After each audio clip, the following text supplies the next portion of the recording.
আমরা এখন গঙ্গার পাড়ে চলে এসেছি। তো আমাদের এখন ওয়েট করতে হচ্ছে নৌকার জন্য, কারণ নৌকাটা এখন আসতে পারেনি। তো নৌকা দেখা যাচ্ছে ওদিক থেকে, বেশ নৌকাটা ছেড়ে দিয়েছে। নৌকাটা আসলে আমরা নৌকা পার হয়ে আবার ওই পারে যাবো। ওই পারে গিয়ে তারপরে আমাদের আবার যেতে হবে। তো আমরা কোথায় যাচ্ছি ভিডিওটা তোমরা সম্পূর্ণ দেখতে থাকো, আর আশা করি তোমাদের সবারই ভালো লাগবে।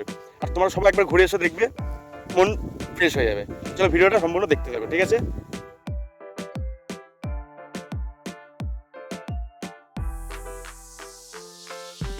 তো গাইজ আমরা কিন্তু অলরেডি বাইক নিয়ে বেরিয়ে পড়েছি। তো আমরা এখন মেন রোডে প্রায় চলে এসেছি। আমরা এখন যাচ্ছি চাকদা হয়ে, চাকদা চৌরাস্তা দিয়ে আমরা রানাঘাটের রোড ধরে আমরা এখন যাচ্ছি। এইটা হচ্ছে চাকদা 52 নম্বর রেলগেট, আমাদের পার করে আসতে হয়েছে। আমরা গঙ্গার কাছে পৌঁছে আমাদের এখন ওয়েট করতে হচ্ছে নৌকার জন্য, কারণ নৌকাটা এখন আসতে পারেনি। তো নৌকা দেখা যাচ্ছে ওদিক থেকে, বেশ নৌকাটা ছেড়ে দিয়েছে। নৌকাটা আসলে আমরা নৌকা পার হয়ে আবার ওই পারে যাবো। ওই পারে গিয়ে তারপরে আমাদের আবার যেতে হবে। তো গাইস আমরা এখন নৌকার জন্য অপেক্ষা করছি, কারণ নৌকাটা এখন আসেনি। নৌকা আসলে আমরা নৌকা পার হয়ে আবার ওই পারে যেতে হবে আমাদের। তো গাইস দেখতে পাচ্ছ আমাদের নৌকা চলে এসছে, আমরা এখন এই নৌকাতে উঠবো। ভাই আস্তে আস্তে ঘাটের দিকে চ, নৌকা তো চলে এসছে। চ, বসে আছে নৌকাটার জন্য ওয়েট করছে। নৌকাটা চলে এসছে, এখন সবাই আমরা এই নৌকা করে ওই পারে চলে যাবো। গাইস অলরেডি আমাদের নৌকা ঘাটের সামনে চলে এসছে। আমরা এখন চাকদা গৌরনগর ঘাটে রয়েছি। এটা হচ্ছে গৌরনগর ঘাট। তো ওনারা ওই পার থেকে যখন আসলো, এখন ওদের নামছে, সামনেই রয়েছে। এবার আমাদের থেকে এই পার থেকে সব ওই পারে যাবো। গৌরনগর ঘাটের থেকে আমরা যাব বলাগড় ঘাটে। তো আমাদের গাড়ি নৌকাতে উঠে পড়েছে। তো গাইস গঙ্গার শুধু একবার দেখো কত সুন্দর লাগে। তো গাইস আমাদের কিন্তু অলরেডি নৌকা ছেড়ে দিয়েছে, আমরা কিন্তু এখন অলরেডি নৌকার মধ্যে রয়েছি। আমরা এখন যাব ওই পারে, বলাগড়ের ওই পারে যাব। ওই পারে গিয়ে তারপরে তোমাদেরকে দেখাবো যে আমরা কত সুন্দর একটা জায়গায় গেছিলাম। তো আমিও চাই যে তোমরা সবাই আশা করি ওখান থেকে ঘুরে আসো, তোমাদের সবারই মন ভালো লাগবে একদম 100%। কারণ আমি ঘুরে এসেছি, আমার খুব ভালো লেগেছে। এটা সবারই খুব পছন্দের জায়গা। ভিডিওটা তোমরা সম্পূর্ণ দেখতে থাকো, আশা করি বুঝতে পারবে, আর সবারই খুব ভালো লাগবে ভিডিওটা। তো আমরা কিন্তু বলাগড় ঘাটে চলে এসেছি।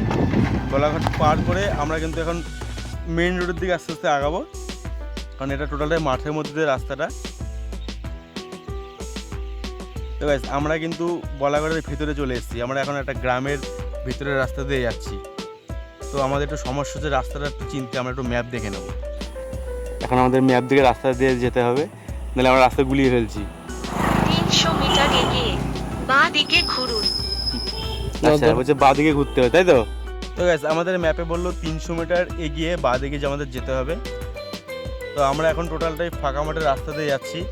আমরা কিন্তু একটু পরেই হাই রোড ধরবো। তো গাইস আমরা আস্তে আস্তে একটা রেলগেট পড়েছে, এটা বলাগড় রেলগেট। তো আমরা ট্রেনের জন্য ওয়েট করছি। ট্রেন চলে এসছে, আমাদের এটা হচ্ছে বলাগড় রেলগেট। তো গাইস আমরা কিন্তু রেলগেট টপকে আমরা কিন্তু মেন রোডে উঠে পড়েছি। এটা হচ্ছে কাটোয়া বর্ধমান লোকাল যে রাস্তাটা, আমাদের এখনো বাকি আছে 30 কিলোমিটার। তো গাইস এই রোডে কিন্তু সম্পূর্ণ চেকিং থাকে, আসলে সবাই হেলমেট পরেই আসবে। তো গাইস আমরা মোটামুটি জায়গায় চলে এসেছি, আমরা এখন ঠিক জায়গা মতন পৌঁছে গেছি। তো গাইস আমি এখন ভেতরে ঢুকে তোমাদের সম্পূর্ণ ভিডিওটা দেখাবো। জাস্ট এটা হচ্ছে বিকালের ওয়েদার, কত সুন্দর লাগছে। তো গাইস আমি কিন্তু অলরেডি 108টা শিব মন্দিরে চলে এসেছি। এটা হচ্ছে কালনার যে কোনো টোটোওয়ালাকে বললে ওরা ঠিক জায়গা মতন নিয়ে এসে দেবে। কারণ যারা তোমরা চেনো না তাদেরকে বলছি, তোমরা যদি কালনা স্টেশনে নামো, স্টেশন থেকে নেমে যে কোনো টোটোওয়ালাকে বলবে যে 108টা শিব মন্দিরে যাব, তো তোমাদেরকে সেখানে কিন্তু ওনারা পৌঁছে দেবে। তো তোমরা এই মন্দিরে এসে একবার ঘুরে যাও বিকালবেলা করে, আশা করি সবারই ভালো লাগবে।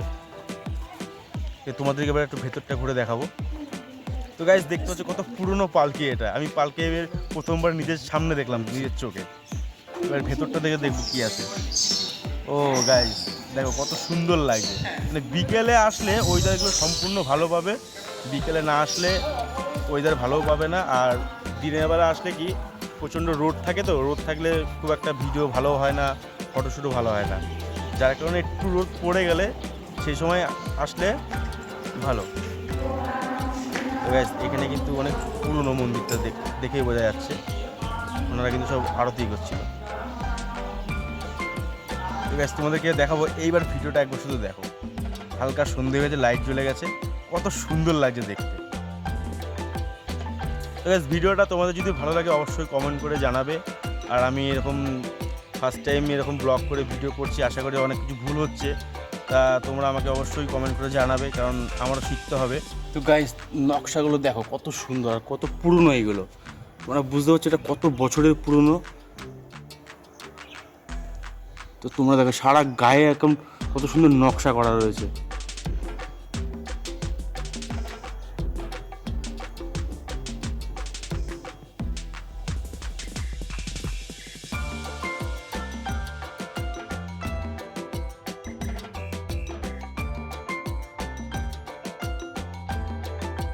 আমি কিন্তু এবার ভেতরে ঢুকেছি যেখানে 108টা শিব মন্দির রয়েছে।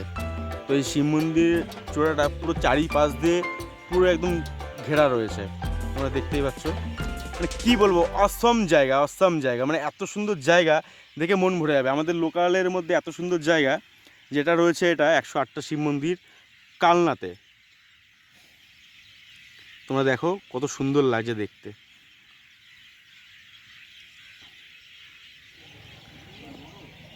দেখো এখানে এসে দুষ্টুমি করছে এরা, কিছু বলার নেই। তো গাইস তোমাদেরকে বলছি, এবার তোমাদেরকে যে ভিডিওটা দেখাবো, মানে এই মন্দিরের ভেতরে প্রত্যেকটা ভেতরে শিবলিঙ্গ আছে, মানে সাদা কালারের শিবলিঙ্গ রয়েছে, তোমরা দেখতে পাচ্ছ ওই শিবলিঙ্গগুলো। তো গাইস আমি ভিডিওটা করেছি বলে দেখাতে পারছি না, তবু সামনাসামনি এসে দেখলে আরও বেশি ভালো লাগবে। তো চলো ভিডিওটা তোমরা দেখো, আশা করি আমার সবারই খুব ভালো লাগবে। এই যে গাইস শিবলিঙ্গ দেখতে পাচ্ছ তোমরা, পুরো সাদা কালারের, পুরো এইভাবে 108টা পুরো গোল রাউন্ড করে এভাবে করা রয়েছে, মানে নিজের চোখে না দেখলে বোঝা যাবে না। আর এই আঙ্কেলটা আরতি করতে করতে আসছে। হর হর মহাদেব।